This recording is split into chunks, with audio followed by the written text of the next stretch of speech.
Eccoci. Alors, pour terminer cette partie, ce sujet sur la Seconde Guerre mondiale, on va aussi voir ce vidéo. Le titre è La rafle, ok? Che significa, abbiamo detto, rastrellamento. Ciò che dovete fare è guardare il video e compléter les textes. Quello che sentirete non è uguale a questo testo, quindi le informazioni vanno un pochino reperite comprendendo ciò che viene detto. Ok? Vediamo qualche vocabolo che potrebbe darvi dei problemi. Arrondissement sono, possiamo dire, dei quartieri, delle zone in cui è divisa Parigi. Frappe à la porte significa bussare alla porta. Dépêcher, se dépêcher significa sbrigarsi. Se dépêcher. On n'imagine pas, imaginer è un imperfetto, non si immaginava, questo non si immaginava, che, poi c'è uno spazio, allait être aussi arrêté, sarebbero stati arrestati anche loro, 2 categorie. On les amène, li si porta, ok? Questi un po' i vocaboli che potrebbero darvi dei problemi. Andiamo allora a vedere il video insieme. Coi sottotitoli. Une famille heureuse, ou qui semble l'être. 2 ans après cette photo, l'horreur de l'Holocauste s'abat sur la famille Müller, alors qu'elle coule une vie paisible dans le 20e arrondissement de Paris. Michel a 7 ans et demi quand la police française frappe à la porte de ce petit 2 pièces. Nous sommes le 16 juillet 1942, au petit matin. C'était des policiers. Ils nous ont dit, voilà, dépêchez-vous, dépêchez-vous. Vous avez un quart d'heure pour préparer les affaires et nous suivre. Ce jour-là, plus de 10 000 juifs sont raflés. Les ordres viennent du gouvernement nazi, mais ce sont plus de 7 000 policiers et gendarmes français qui sont mobilisés pour les exécuter. Mon père, lui, s'était caché avec le voisin.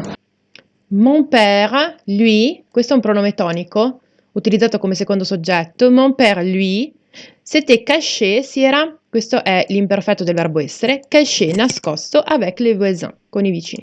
Parce qu'on savait qu'il allait y avoir une rafle. On savait, lo sapevamo qu'il allait y avoir une rafle, lo sapevamo di questa rafle.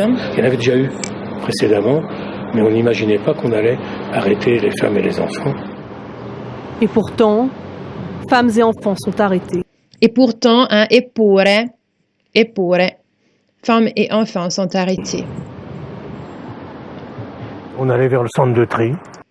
Le centro de tri è un centro di smistamento. Tri, anche un verbo, trier, e si utilizza anche per quando si parla della raccolta differenziata. Quindi è proprio questo senso di smistare.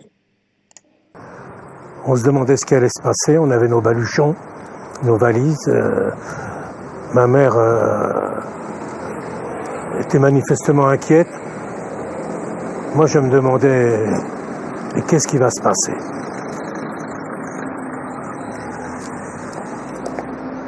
Après cela, le chaos.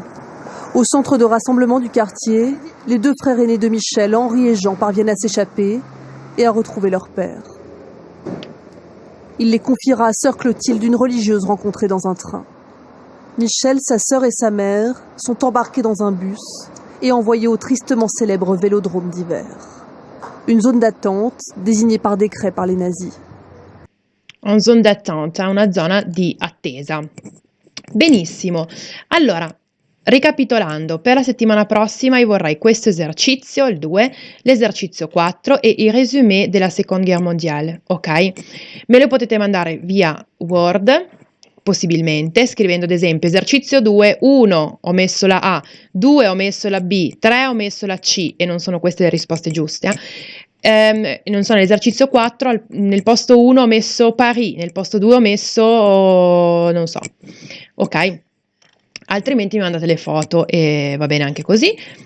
Questo, l'ultima cosa che volevo dire è questa: questo ebook che vedete lo potete scaricare anche voi utilizzando le istruzioni che sono dietro al CD del vostro libro. Quindi prendete il CD, togliete il CD, dietro c'è un pezzo di carta, ok, un cartoncino dove ci sono le istruzioni per poter scaricare l'ebook. Nel caso in cui voleste, secondo me è una buona metodologia, anche perché rende il libro un pochino più dinamico, potete fare gli ascolti, potete sottolineare, alcune volte completare. Vedete, se io clicco qui ad esempio, ok, posso completare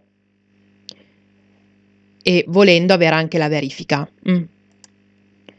Benissimo, allora ragazzi, merci beaucoup, à bientôt j'espère, e fate i compiti. Ciao ciao!